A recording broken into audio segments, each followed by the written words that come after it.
Jenna Blossoms et je suis coach, enseignante, auteure et conférencière en développement personnel et spirituel.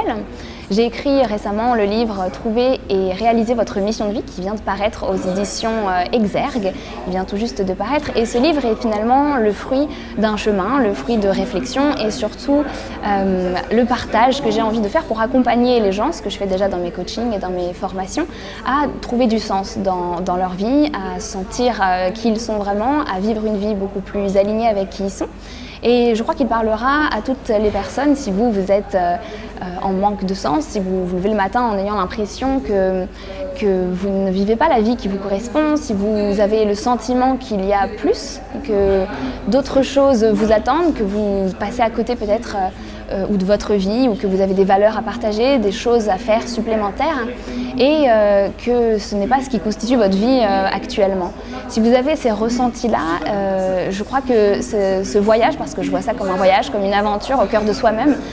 vous intéressera, vous plaira, vous accompagnera, puisque dans ce livre, il y a des exercices, il y a des contenus, des enseignements, il y a beaucoup d'exemples également. Et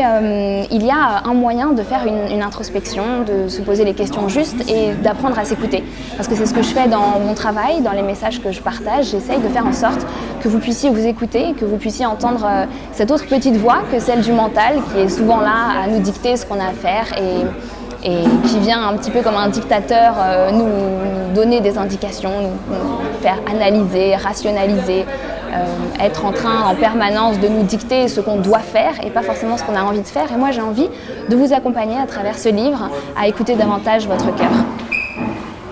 Ce livre est en fait né d'une inspiration, une grande inspiration, où à un moment où j'ai fait beaucoup de transformations dans ma vie, où j'ai repris contact avec qui j'étais vraiment, j'ai réalisé aussi que le chemin que j'étais en train de suivre à la suite de grandes études n'était pas celui qui m'était destiné, celui que j'étais appelée à vivre, celui qui me mettait tout simplement en joie.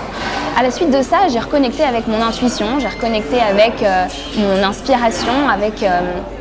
ce que j'avais envie de partager et les sujets qui m'intéressaient vraiment et je crois avec ma mission de vie. À partir de ce moment-là, tout a été beaucoup plus fluide et je me suis mise à écrire beaucoup. Et un jour, j'ai ressenti ce besoin d'écrire très fort et les idées fusaient tellement rapidement qu'il a fallu que je suive le rythme et que j'écrive sous forme de points successifs pour suivre tout le flot d'idées que je recevais. Et à mesure que j'écrivais, je me rendais compte qu'il s'agissait du plan d'un livre qui semblait être des chapitres et qu'il y avait énormément d'enseignements, ce que moi j'appelle comme ça, qui arrivaient de façon très intuitive et spontanée. J'ai suivi ce flux, j'ai suivi mon intuition, j'ai laissé cette inspiration me traverser pour arriver sur le papier et quelques mois plus tard,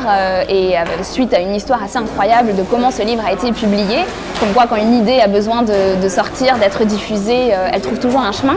Quelques mois plus tard, ce livre se retrouve sur les étagères des librairies, peut-être entre vos mains, et vous retrouverez donc tous les points qui m'ont été inspirés, que ce soit qu'est-ce qu'une mission de vie, comment trouver sa mission de vie, quels sont les blocages aussi qui nous empêchent à trouver notre mission de vie, que ce soit les peurs, que ce soit les croyances limitantes, comment les identifier, comment les éliminer une bonne fois pour toutes, comment aussi reprogrammer ses pensées, son mode de fonctionnement, parce que bien souvent c'est ça qui nous empêche